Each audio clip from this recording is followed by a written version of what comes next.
আর কাঞ্চন দনের গৌরব করে যে দন পাওয়ার আশা তুমি করছো, সেই দনও তুমি নিয়ে আসো নাই। সেই দন তোমার সাথে যাবে না বাবা, একমাত্র সেই দন যাবে যে কৃষ্ণ দনে দনি হয়েছে। আরে যে কৃষ্ণ দনে দনি হয়েছে, চারণেই সংসারের আশা, কৃষ্ণ নামেতে দেউরি নেশা। একমাত্র সেই নামের মধ্যে নেশা দাও, সংসারের আশা ত্যাগ করে নামের প্রতি নেশা দাও। হরি পূর্ণিমা তো থাকবে নারী, আসবে অমাবস্যা, চিরদিন তোরে থাকবে নারী রঙের ভালোবাসা। কোন কামিনী কাঞ্চন পাইয়া রইয়াছ কামেতে মজিয়া, শেষের দিনে জমদূতে সে নিয়ে যাবে হাতে পায়ে বান্ধিয়া। করিয়ার নাম 16 আনা লাভ করিবার আসে, আসলে আসল মিলে না মহাজন বুঝাইব কি দিয়া। আরে এই যে আমরা 16 আনা করি নিয়ে আসলাম এই পৃথিবীতে, 16 আনা করি আমরা মায়ার জালে আবদ্ধ হয়ে ক্রয় করে দিয়েছি। আর ভবনদী যখন পার হবো সেই করি, সেই মহাজন আমরা কি দিয়ে বুঝাবো? যে মহাজনের কাছ থেকে 16 আনা করে নিয়ে আসলাম, যাবার বেলা শূন্য হাতে গেলাম, মহাজন কি দিয়ে বুঝাইব? এই জন্য সময় থাকতে ভজন করো, সময় থাকতে সেই নামের প্রতি নেশা দাও। দেখবে একবার সেই মানব জীবনের সমস্ত লীলা সাঙ্গ হয়ে যখন শেষের দিকে চলে আসবে, তখন আমাদের নাম ছাড়া আর কোনো গতি হবে না। তাই ভগবান সেই সাংখ্য যুগে আমাদের দেহ সম্বন্ধে বুঝিয়ে দিলেন যে দেহ নিয়ে তুমি অহংকার করছো, গৌরব করছো, এই দেহের মধ্যে কিছুক্ষণের জন্য তুমি মাত্র বসবাস করছো। আর এই কৃষ্ণ, এই দেহের মধ্যে সামান্য কিছু সময়ের জন্য মাত্র বসবাস করছো। যে আত্মা না থাকলে দেহের কোনো মূল্য থাকে না, যে কাঁচায় পাখি না থাকলে কাঁচার কোনো মূল্য থাকে না। এই দেহকে নিয়ে আমরা যে অহংকার করছি বাবা, এই দেহ আমাদের সাথে যাবে না, সেই শ্মশান ঘাটে নিয়ে আমাদের দেহটাকে পুড়ে চারকার করে দেবে। একমাত্র সেই নামই আমাদের পথের করির সম্বল হবে, সেই নাম আমাদেরকে ভবনদী পার করে দেবে। তাই জীবে দয়া নামে রুচি বৈষ্ণব সেবন, ইহা বিনা নাহি ধর্ম শুনো সনাতন। জীবের প্রতি দয়া পোষণ করে নামে রুচি আনতে হবে, নামে রুচি। আজকে আমরা সনাতনীরা পিছিয়ে আছি কি জন্য জানেন? আমরা নামের প্রতি রুচি আনতে ভয় পাচ্ছি, কারণ আমরা প্রকৃত সময় যেটা, প্রকৃত বিষয় যেটা, সেই সময়ে আর বিষয়ে আমরা আসক্ত হতে পারি না। আমাদের পিতামাতার যে কর্তব্য তাদের সন্তানকে কৃষ্ণ বচনে অভ্যস্ত করা, সেই অভ্যাসটা তারা পাচ্ছে না, যার কারণে আজকে সেই ধর্মীয় থেকে, সংস্কৃতি থেকে দূরে যাচ্ছে। আজকে দেখবেন 100-র মধ্যে 99 জনই ধুতি পড়তে জানে না, কারণ আমাদের সনাতন ধর্মের সংস্কৃতি হচ্ছে ধুতি আর পাঞ্জাবি। যে ধুতি ছাড়া ভগবানের কোনো কার্যই সম্পাদন হয় না। আমাদের সংস্কৃতিকে আমরা রক্ষা করতে পারছি না, তাহলে আমরা যখন আমাদের ধর্ম রক্ষার্থে যাবো, তাই এই জন্য আমাদের এত লজ্জা আর এত শরম। হরে কৃষ্ণ। তিলকতান্ত দেখছি অনেকের শরম করে, হরে কৃষ্ণ। কেউ করে বাবা যে সাধু, এই সাধু, প্রকৃত সাধু হওয়ার জন্য আমরা এসেছি, কি সাধু হয়ে আসি নাই বাবা। সাধু সঙ্গ দাও নিত পরম গুরু দাতা। পরম গুরুদেবের কাছে আমরা কাকুতি এবং নিবেদন জানাই, হে পরম গুরুদেব আমাকে সাধু সঙ্গ দাও, কারণ আমি সাধু হয়ে আসি না, সাধু হওয়ার জন্য এসেছি। আর এই সাধু সঙ্গের কৃপা পেয়ে যেন আমার জীবন ধন্য হয়ে যায়, আর তোমার পথ যেন আমি সর্বদা খুঁজে পাই। এই জন্য আমাদের সাধু সঙ্গে মন দিতে হবে। একবার এক কাকিমাকে জিজ্ঞাসা করলাম, ওগো অনেক দিন তো গেল, একবার কৃষ্ণ ভজনে আসো, এবার তো গীতা পাঠে যাও, ভাগবত পাঠে যাও, কীর্তনে যাও, কীর্তন শ্রবণ করো। কাকিমা বলছে, বাবা রে আমার আবো নাতি নাতন দেখার সময় রয়েছে। হরে কৃষ্ণ। ছেলেটাকে বিবাহ করিনি, ছেলেটার একটা নাতি দেখিনি, তাহলে আমার আশা পূর্ণ হয়ে যাবে, তখন সমস্ত জীবনটা আমি কৃষ্ণ ভজনে দিয়ে দেবো। ছেলে কি বিবাহ করালো, পুত্র বধূ ঘরে এলো, নাতি দেখলো, তখন এমন একটা সময় এলো, বউ চাকরিজীবী, সকাল হলেই অফিসে চলে যায়, ছেলেও চাকরিজীবী, সকাল হলে অফিসে চলে যায়। তখন সে কাকিমা যখন তারা অফিসে যায়, তখন রান্না বান্নার কাজ সমস্ত কিছু করা লাগে। আর এইদিকে যে কাকা বাবু, উনি কি করেন, তার নাতিদেরকে নিয়ে স্কুলে যান। আরে কৃষ্ণ, হইল না আর ভজন। তখন একদিন জিজ্ঞাসা করলাম, কাকি গো এখন তো নাতিও পাইলা, এখন একটু ভাগবত ফাটে। তখন কাকি জিজ্ঞাসা করে, বাবা রে আগে একটা দিন পার করছি বড় ভালোই আসলাম, তখন পুত্র বউ আনলাম, পুতের বউ আনলাম, মনে হয়েছে একটু রান্না বান্না ফুলার বউয়ের হাতে খাই। এখন নিজে রান্না করি, বৌমা জায়গায় স্কুল থেকে আইও আমার একটু রেস্টের প্রয়োজন, পানি একটু গরম বইটা দেওয়া লাগে রে। আর এইদিকে তোমার কাকা নাতিরে লয়ে যায় স্কুল, এইদিকে তোমার কাকা হয় ভাড়াদার, আর আমি দিতে পারি রই ভাড়াদার। রে কৃষ্ণ, তো ভজন আর হলো না। এই জন্য সময় থাকতে নিজের ভজনটাকে কাজে লাগাও, সময়ের অপেক্ষা করো না, কারণ সময় তোমার পরিবর্তন হতে, তোমার জীবনকে পাল্টিয়ে দিতে সময় তোমার অপেক্ষা করবে না। তাই সময় থাকতে ভজন করো। আমার পুত্র বিবাহ করাবো, পুতের ঘরে নাতি দেখবো, নাতির হাতে আমি যে নাতিকে নিয়ে যে আমি ভজন করতে পারবো সেটার কোনো গ্যারান্টি নেই বাবা। সময় থাকতে ভজন, শৈশবে ভজে কৃষ্ণ, কৃষ্ণ পাবার আসে, যৌবনে ভজে কৃষ্ণ আসে বা নয় আসে, বৃদ্ধকালে ভজে কৃষ্ণ জমেরও তার আসে।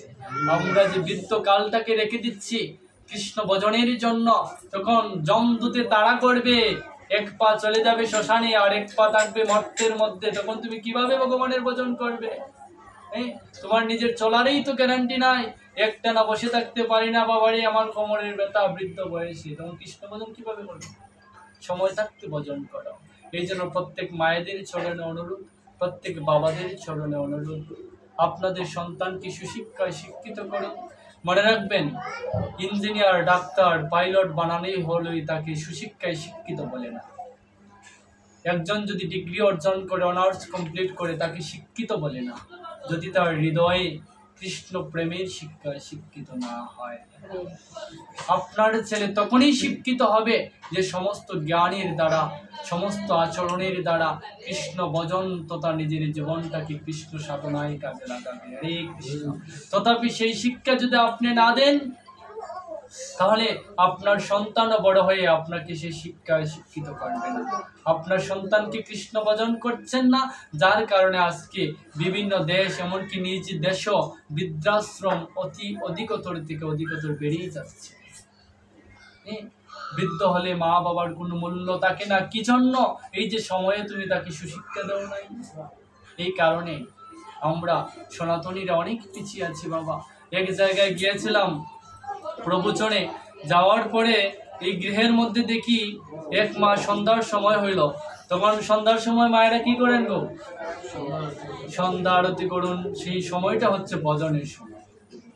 দেখবেন মন্দির বলেন, গির্জা বলেন, যে কোনো জায়গায় বলেন, সেখানে শুধু ভগবানের ভজন কীর্তন। সেই সময়টাই হচ্ছে আমাদের, কারণ সারাদিন ক্লান্তি দূর করে মানুষ সময় পায় সেই সন্ধ্যাকালীন সময়টাকে কাজে লাগানোর জন্য। এক গৃহে গেলাম, গিয়ে দেখি মা সিরিয়াল দেখছে, সিরিয়াল। তদারূপী শাশুড়ি মা জিজ্ঞাসা করছে ঘর থেকে, ওগো সন্ধ্যার সময় তো হলো, একটু ধূপবাতি দেখাবে না, আগরবাতি একটু দেখাও ভগবানকে, সন্ধ্যার সময় তো হলো। তখন বৌমা উত্তরে বলছেন, মা দেখাচ্ছি তো, সিরিয়ালটা একটু শেষ হয়ে যায়। আর এইদিকে বাচ্চা ক্রন্দন করছে, করজোড়ে মায়ের কুলে উঠবে, দূর থেকে তাকিয়ে দেখছি সন্তানটাকে কুলে নিচ্ছেন না, আর এইদিকে সন্ধ্যার সায়ান্ন কৃত্য শেষ করছেন না। শাশুড়ি মা ঘর থেকে চিল্লাচ্ছে, ওগো এবার তো সময় হলো, এবার একটু কৃষ্ণের আরতিটা করো। বলছে সিরিয়ালটা একটু শেষ হয়ে যাক, আর এইদিকে সন্তানের দিকে তাকিয়ে আমার বড় কষ্ট লাগলো। সন্তানটা করজোড়ে ক্রন্দন করছে, মা আমায় একটু কোলে নাও, আমায় একটু কোলে নাও, আমার খেতে বড় ইচ্ছে করছে। নিজের হাত দিয়ে বড় অধিকার নেই শিশু বাচ্চাটার যে নিজে কিছু খাবে, সেও ক্লান্তরে কান্না করছে, মা আমায় কোলে নাও, আমি কিছু খাবো। সেই মা তার কান্না বন্ধ হচ্ছে না বলে, তার সিরিয়াল দেখায় ডিস্টার্ব হচ্ছে বলে, সেই শিশুটিকে আরেকটা আলাদা রুমের মধ্যে নিয়ে তালা মারিয়ে দিল।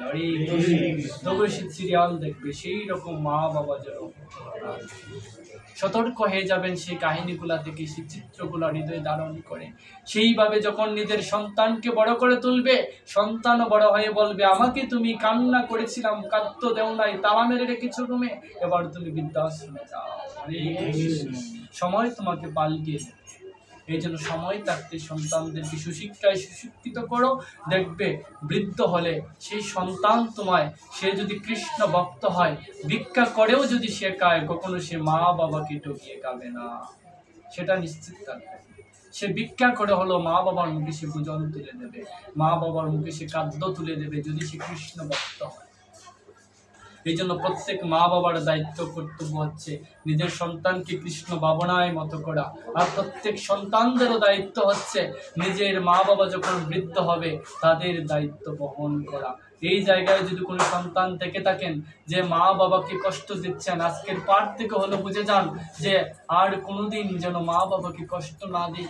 কারণ পিতৃ আর মাতার হৃদয়ে যদি কোনো আঘাত লাগে, সে আঘাত স্বয়ং ভগবান সহ্য করতে পারেন না। সে আঘাতের দায়ভার তোমার বহন করতে হবে। প্রত্যেকেরই শেষের দিনে কাঠগড়াতে দাঁড়াতে হবে, প্রত্যেক মা বাবাই সে কাঠগড়ায় দাঁড়াতে হবে, প্রত্যেকের হিসাবে দিতে হবে হিসাব।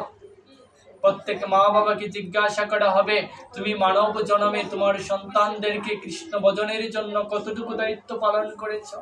প্রত্যেক সন্তানদেরকে প্রশ্ন করা হবে, তোমার মা বাবা যখন বৃদ্ধ হলো তুমি তোমার মা বাবার জন্য কতটুকু দায়িত্ব পালন করেছো। ঘন্টায় ঘন্টায় হিসাবে দিতে হবে। মনে রাখবেন, এই যে আজকে আমরা কৃষ্ণ ভাবনায় রস আস্বাদনের জন্য সবাই একত্রিত হয়েছি, আজকের এই দিনটা খুবই মহান দিন। এই দিন হয়তো আমাদের জীবনে নাও আসতে পারে। আজকের এই দিনটা সেই তালিকাভুক্ত হয়ে গেছে। এই কৃষ্ণ চিত্রগুপ্ত লিখে নিয়েছেন যে আজকে ভগবানই কৃষ্ণ রস আস্বাদনের জন্য ভক্তবৃন্দর আগমন হয়েছে। আজকে আপনি যদি কোনো কুকাজ করেন সেটাও লেখা হয়ে যাবে। এই জন্য আজকে আমরা মহান কাজ করেছি। শ্রীমদ্ ভগবত তত্ত্ব রস আস্বাদনের জন্য সবাই একত্রিত হয়েছি। সেটাই হচ্ছে আমাদের পরম কৃপা। ঈশ্বর তত্ত্ব সেই বুঝিবারে পারি, ঈশ্বরের কৃপালেই হয়েছে যাহারে। ভগবানের কৃপা সাধিত হয়েছে বিদায় আজকে আমরা শ্রীমদ্ ভগবত তত্ত্ব রস আস্বাদনে সবাই একত্রিত হতে পেরেছি। তাই অদ্বৈত মহাপ্রভু সেই শিক্ষা দিয়ে গেল যেন প্রকৃত শেষ সম্বলটা সে আমরা গৌরাঙ্গকে লাঠি সদৃশ স্বরূপ অবলম্বন করে, যিনি আমাদেরকে সেই ভবতরণী নদী পার করে দেবেন, যিনি হবেন আমাদের শেষের দিনের শেষ সম্বল, তাকে লাঠি সদৃশ অবলম্বন করে যেন আমরা পূর্ণ জীবনটাই সেই গৌরাঙ্গ লাঠি সদৃশ অবলম্বন করে সমস্ত জীবনটাই যদি আমরা পার করে দিই, শেষের দিনে আমাদের জন্য আর চিন্তা করতে হবে না। তখন স্বয়ং ভগবান লাঠি সদৃশ স্বরূপ আমাদেরকে অবলম্বন হয়ে সে বিল্লমঙ্গলকে যেভাবে হাত ধরে নিয়েছিল বৃন্দাবনের দিকে, তদরূপী ভগবান আমাদের সেই করুণাবশিত হয়ে আমাদেরকে হাত ধরে সেই বৈকুণ্ঠ ধামে নিয়ে যাবে। তাই আমি আর আজকে দীর্ঘায়িত করছি না। আপনারা যারা এসেছেন খুবই সৌভাগ্যবান। হৃদয়ে কৃষ্ণ ভাবনায় মৃত সেই মনের মাধুরী মিশিয়ে যারা কৃষ্ণ কথা শ্রবণ করেছেন, ভগবান যেন প্রত্যেকের হৃদয়ের বাসনাকে পূর্ণ করে প্রত্যেকের মনের আকিঞ্চনকে শ্রীকৃষ্ণ ভাবনায় মতো করে দেন।